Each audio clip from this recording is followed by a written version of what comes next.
깨달음에 대한 이야기를 저희가 하고자 하는데 네. 사람이 이제 근본적으로 관심을 가지고 있는 것은 어려움들, 근심을 해결하기 위한 거잖아요. 그래서 이제 우리 천주교의 종교의 의미를 담은 그림이 하나 있는데 이제 그 그림을 보여드리고자 합니다. 네. 이 그림 다 아시죠? 네. 이 그림은 그 유명한 미켈란젤로의 천지 창조 그림입니다. 오른쪽이 하느님이고요. 네. 네, 왼쪽이 아담, 최초의 인간인 아담, 그리고 이제 하느님 옆에 있는 이제 존재들이 천사입니다. 그래서 이제 천주교라는 종교는 서양에서 시작되었기 때문에 이제 영어로 릴리전입니다. 릴리전이라는 말에서 리는 다시라는 뜻입니다. 우리말로 하면. 그다음에 리전은 신과 인간의 만남이라는 건데 이 천지창조라는 저 손가락을 통해서 하느님과 인간이 만난다라는 의미가 있습니다. 창세기에 보면 이제 아담과 하와가 선악과를 먹은 걸로 인해서 원죄라는 걸 가지게 되는데요.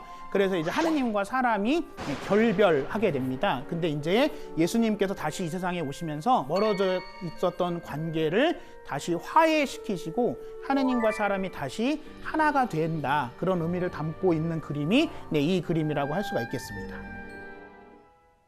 네, 그럼 이제 다음에 이번에 천주교의 그림 하나 보여드릴 건데요. 다 아시는 너무나도 유명한 레오나르도 다빈치의 최후의 만찬에 대한 그림입니다. 가운데 계신 분이 예수님, 그리고 양쪽에 제자가 있고요. 예수님이 돌아가시기 전에 이제 제자들과 최후의 만찬을 하신 건데 유다라고 하는 배신자 유다 사도가 이미 저 순간에 예수님과 함께 있으면서 예수님을 팔아넘길 생각을 하고 있었습니다. 하지만 예수님이 알고 계셨음에도 불구하고 이 자리에 나를 팔아넘기려고 하는 자가 있다. 자기가 누군지 안다. 그런데 네가 마음먹은 것을 가서 해라라고 말리시진 않습니다. 찔렸겠다. 그리고 이제 예수님께서 제자들에게 최후의 만찬을 통해서 이것은 내 몸이니 내 몸을 받아 먹어라. 이 잔은 내 피이니 이 잔을 받아 마셔라 라고 해서 천주교에서 가장 중요하게 생각하는 성체성사라는 게 제정이 됐고 천주교에서는 매 미사 때마다 이 2000년 전에 있었던 예수님의 최후의 만찬을 기념하고 있는데요. 2000년 전에 예수님이 하셨던 최후의 만찬이 이 자리에서 이루어지고 있다. 그리스도의 몸. 천주교 신앙에서는 이 성체성사가 가장 중요하다고 이야기를 할 수 있습니다.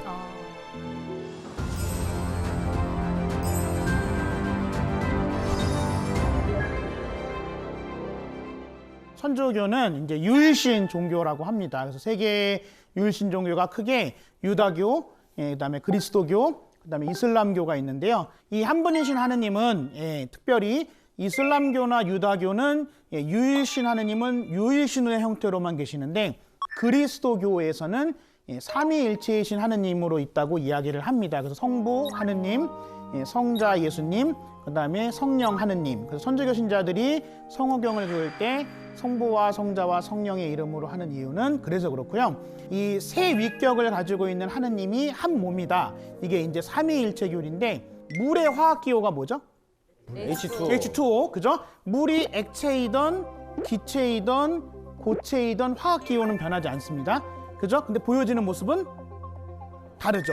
물이고 얼음이고 수증기고 그래서 한 분이신 하느님이 사람이 보는 관점에 따라서 다르게 보이신다라는 게 삼위일체 교리입니다. 그래서 하느님이 하시는 역할은 다른 것 같지만 다른 것처럼 보이지만 핵심적인 건 똑같은 건데요. 성부 하느님은 창조주입니다.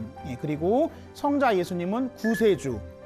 그리고 이제 성령 하느님은 협조자라고 이야기를 하는데요. 그래서 성령 하느님 할 때 그 영이잖아요. 가장 선한 영의 하느님께서 우리를 이끌어주고 계신다라고 이야기를 하고 있고 그것을 삼위일체 교리라고 말씀드릴 수 있겠습니다. 삼위일체가 천주교예요. 네. 그래서 이제 아주 오래된 성당 그리고 아주 어마어마한 성당에 가면 뭔지 모르는 경외감이 들잖아요.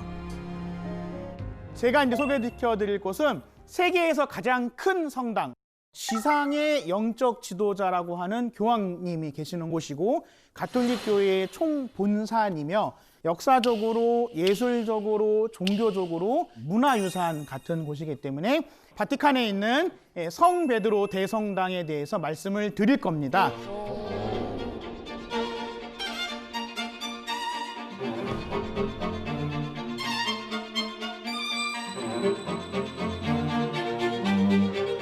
예, 이게 이제 2009년도에 저희 동기 신부님들이랑 바티칸 대성당 안에 지은 그 안에 제대에서 찍은 사진인데요.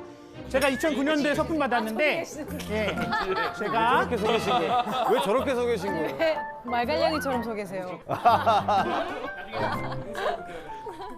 바티칸 대성당은 그 로마 시내에 7개의 언덕이 있습니다. 네. 그 7개의 언덕 중에 하나의 언덕의 이름이 바티카노 언덕이었는데 바티카노 언덕 위에 지은 성당이다 그래서 바티칸 대성당이 되는 겁니다. 그래서 바티카노 언덕은 원래 로마의 황제였던 네로가 그리스도인들을 처형해야 되는데 어떤 날은 사자밥으로도 주고 아니면 자기들끼리 검투를 시키기도 하고 아니면은 십자가에 못 박아서 죽는 모습을 구경하고 그렇게 하던 곳 자리 위에 지어진 곳이 바티카노 성당이 되도록 하겠습니다. 바티칸 대성당에 보면 이렇게 저 초대형 돔이 있습니다. 저 돔은 하느님의 영원함을 상징해요. 왜냐하면 돔은 동그란 모양을 가지고 있잖아요, 그죠? 이 돔을 누가 설계했을까요? 레오나르도 네, 디카프리오? 아니고, 네. 미켈란젤로가 저 돔이 유명한 거는 이제 미켈란젤로가 지었기 때문에 그렇습니다. 오늘날의 대성전은 미켈란젤로, 라파엘로 같은 인류 역사에 한 번 나올까 말까한 예술가들이 지었기 때문에 돈으로 다시 지은다고 해도 똑같이 지을 수는 없고요. 기술적으로 또 지은다고 해도 똑같이 지을 수 없는 곳이라고 할 수가 있겠습니다. 보시면 네. 이게 아까 그 미켈란젤로의 돔이고요. 이 돔 바로 밑에 보면 대형 제대가 있습니다. 이 대형 제대 바로 밑에가 베드로 사도의 무덤이에요. 원래 이제 성당은 전통적으로 무덤 위에 세워지게 되어 있습니다. 그래서 이제 바티칸 성당도 무덤 위에 세워져 있는 거죠. 그 용산 성당이나 네. 아니면은 그 명동 성당 같은 경우에는 무덤 위에 지어진 성당입니다. 명동은 누가 그럼? 네, 명동에는 천국 천주교회의 2대 주교님인 앵베르 주교님하고 이제 모방 신부님, 샤스탕 신부님 이렇게 해서 순교자들 무덤 위에 세워져 있고요. 신학교에 가면은 이제 신학교 대성당에 김대건 신부님의 2개의 고울이 있습니다. 그래서 그런 만큼 순교자의 유해가 모셔져 있는 곳은 다 성지라고 이야기를 할 수가 있는 거죠. 네. 다음으로 베드로 성당 이제 광장을 볼 건데요. 네, 이게 무슨 모양처럼 보이시죠? 열쇠, 열쇠 모양으로 되어 있는데 그 예수님께서 베드로 사도에게 하늘나라의 열쇠를 맡깁니다. 그래서 천국의 문지기라고 불리거든요, 베드로 사도가. 그래서 베드로가 하늘나라의 열쇠를 받았다라는 의미가 있고요. 그리고 이제 한편으로는 열쇠처럼 보이지만 다른 한편으로는 하느님이 세상을 향해서 손을 뻗고 있는 것처럼 보여요. 그렇죠? 그래서 하느님이 세상을 품고 있다라는 의미도 보이는 것이 이 베드로 성당 대광장이 되도록 하겠습니다. 그리고 이 많은 분들이 교황님을 언제 가면 볼 수 있냐 이런 질문을 하시는데 높으셔서 아무나 못 보는 게 아니고요. 무지하게 바쁘셔서 아무도 못 만납니다. 농담 반 진담 반으로 교황님이 10년 후까지 스케줄이 잡혀 있다고 이야기를 하거든요.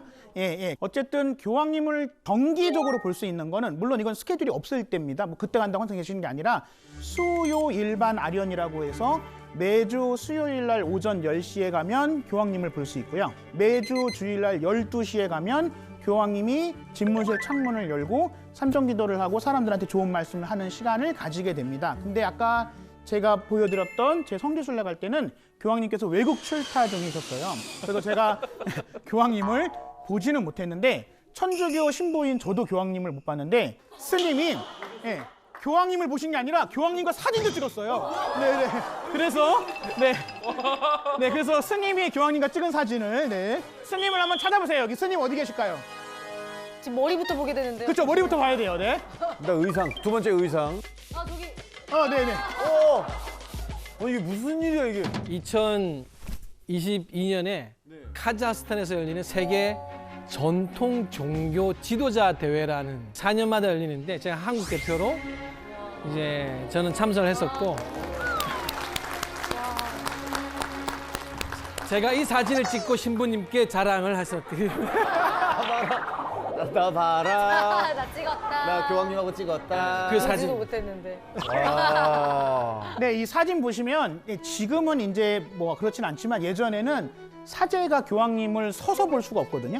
무릎을 꿇고 항상 교황님한테는 근데 스님은 서 계십니다. 네. 같은 라인에 그래서 물론 사제는 아니시지만 네, 그래서 여기 가운데에 계시는 교황님이 아마 많은 분들이 아실 텐데 이제 프란치스코 교황님이라고 266대 교황님이십니다. 그래서 프란치스코 교황님은 최초의 남미 출신 교황님, 부에노스 아이레스 출신이십니다. 아르헨티나의 수도. 프란치스코 교황님은 그 전의 교황님들과는 다른 여러 가지로 파격적으로 이제 행동을 하시는 분인데요. 이 얘기를 들으시는 분들은 좀 당연한 게 아닌가라고 생각하실 수도 있지만 원래 교황님은 자기 가방을 자기가 안 드십니다. 아. 왜? 근데 누가 들까요? 수행비서. 네, 비서가 있죠. 예, 사제, 비서 신부가 있는데 교황님은 본인 가방을 본인이 들고 다니시고 그다음에 한국에 오셨을 때 2014년에 한국에 오셨었거든요. 보통 이제 교황님들 오면 벤츠, 아니면 BMW 방탄유리 뭐 이런 건데 교황님은 소우를 이제 개조를 해서 이제 교황님이 한국에 왔을 때 그 소우 자동차를 타셨고 교황님은 로마에서도 지하철이나 버스 타고 다니십니다. 전용차 거의 안 타시고 혼자 다니시고요. 그다음에 이제 이 베드로 대성전에서 화려한 교황님 전용 궁전이 있는데 여태까지 교황님들은 다 교황님 궁전에서 사셨지만 프란치스코 교황님께서는 마르타의 집이라고 로마에 놀러 오는 신부님들 가는 게스트하우스가 있어요. 그 게스트하우스에서 일반 사제들하고 똑같이 사시고 그 교황님 궁전에서 사시지 않고요. 엄청 소탈하시고 겸손하신 교황님이라고 할 수 있습니다. 저 신부님 갑자기 네. 문득 이런 궁금증이 생겼는데요. 교황님께서도 고해 성사를 하시나요? 네. 교회 성사는 모든 사제의 의무입니다. 그러니까 교황님이라고 안 하진 않고요. 그럼 교황님 누구한테 해요? 보통 사제에게. 그래서 여러분들 나중에 포털에서 프란치스코 교황 고해성사 치시면 교황님이 다른 사제와 다를 바 없이 무릎 꿇고 일반 사람들과 똑같이 고해성사를 보시는 것을 보실 수 있습니다. 네. 이것은 전승에 대한 이야기입니다. 그러니까 전승이라는 얘기는 뭐냐면 구라냐? 그건 아니고요. 구라? 진짜냐? 진짜냐? 진짜냐? 천주교 용어인 줄 알았어. 그것도 아니고요. 세례명인 줄 알았잖아요. 사실이라고 많은 신자들이 믿어서 여러 가지 기적들을 체험한 거기 때문에 이게 꼭 구라냐 진짜냐라고 말할 수는 없지만 여러 가지 전승에 대한 것이 있는데 그 로마의 바티칸의 대성전에 여러 유물들이 있지만 그래도 유명한 거는 천주교 신자들은 다 아시는 십자가의 길, 예수님의 고난의 길 14처가 있는데 그중에 6처가 베로니카 성녀가 예수님의 얼굴을 닦습니다. 그래서 그 베로니카 성녀의 수건에 예수님의 얼굴이 묻어나 있습니다. 근데 그거를 예수님의 얼굴인지 어떻게 할까요? DNA. 예수님의 DNA는 수집할 게 없습니다. 부활하셨지. 네. 그래서 토리노 성이라는 게 있는데요. 예수님을 묻었을 때 예수님의 시신을 수습한 옷, 그게 성스러운 옷인데 그게 그 토리노의 성의에 있는 얼굴과 이 베로니카 수건에 있는 예수님의 얼굴이 똑같습니다. 그래서 이게 예수님의 얼굴일 것이다. 그렇다라고 이야기를 하고요. 그 다음에 이제 박해받던 그리스도교가 로마의 국교가 되게 되는데 그게 콘스탄티누스 대제라는 사람을 통해서 되게 됩니다. 이 콘스탄티누스 대제의 어머니 때문에 콘스탄티누스 대제가 신자가 되는데 그 어머니가 성녀 헬레나라는 분입니다. 근데 그 성녀 헬레나라는 분이 서기 320년에 그리스도교 신자 중에서는 최초로 예루살렘의 성지순례를 가게 돼요. 근데 300년 동안 방치되어 있던 예수님의 죽음에 관련된 그 여러 곳에서 이제 베로니카의 수건이라든지 아니면 예수님의 십자가의 조각이라든지 예수님을 찔렀던 창의 조각들 뭐 여러 가지 성물들을 가지고 오게 되고 가지고 온 것 중에 하나가 바로 예수님의 십자가 조각인데 근데 그게 시간이 오래 지났으니까 그리고 거기 이제 예수님만 처형당한 게 아니라 수많은 사람이 십자가형을 받았을 거 아니에요. 그러면 어느 게 예수님의 십자가인지를 예수님이 지셨던 십자가인지 알까요? 그건 모르는데. 피? 아니 이제 피가 여러 사람께 묻어 있죠. 그렇죠. DNA. 피 없이 죽을 수는 없어요. 네네. 제가 사과 드린다고 몇 번. 네. 그래서 헬레나 성녀가 했던 거는 뭐였냐면 이미 죽은 사람들 시신을 십자가 조각 위에 올려보는 겁니다. 십자가 조각 위에 올려보는. 피가 뭉쳐지는. 아니 죽은 사람을 시신을 올려놓는다고요. 십자가 조각 위에. 십자가 조각 위에 올려놨는데 그 중에서 한 젊은이가 부활하게 돼요. 살아나게 돼요. 그래서 이게 예수님의 십자가 조각이다라고 이제 인정을 해서 그게 이제 바티칸에 있는 성당에 묘소지게 되는 거죠. 그래서 아까 제가 말씀드린 것처럼 구라냐 진짜냐보다는 그 신앙심에 있다라고 이야기를 합니다.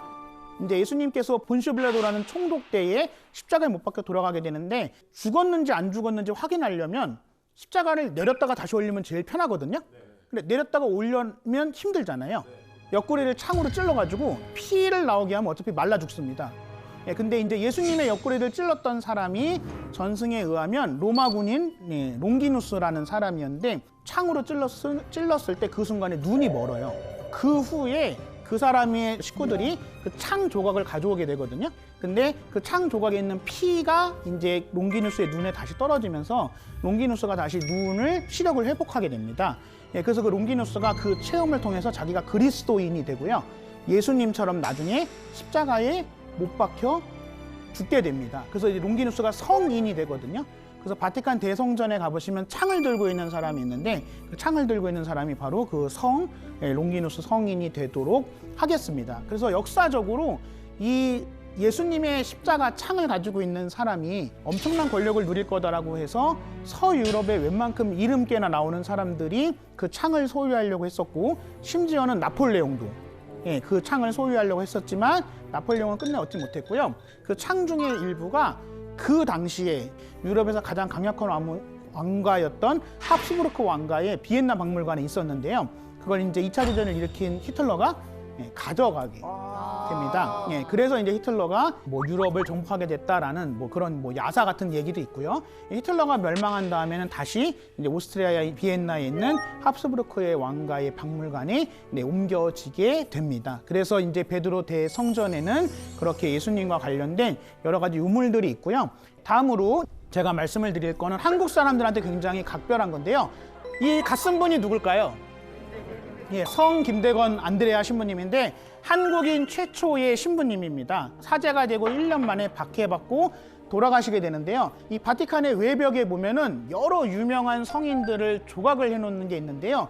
그 비어있는 곳이 곳곳에 있거든요. 근데 이 비어있는 곳곳에 작년이 김대건 신부님 탄생 200주년이었습니다. 그래서 김대건 신부님의 성상을 저곳에 모셨으면 좋겠다라고 한국인 최초의 교황청 장관인 유흥식 추기경님이 프란치스코 교황님께 건의를 해서 곧 바티칸 외벽에 세워지게 될 거고요.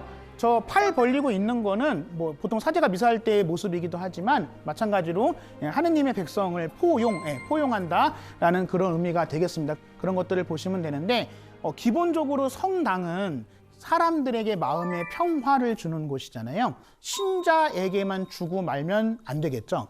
그죠? 신자 아닌 분들에게도 마음의 평화가 주어져야 되는데 또 모든 그리스도교 신자들은 자기들의 신앙에 만족하고 자기들만 행복한 게 아니라 세상에 있는 모든 사람들에게 선한 영향을 행사하는 게 기본적인 의무라고 생각을 하고요. 그게 예수님께서 이 땅에 오셨던 본질적인 목적이라고 생각을 합니다.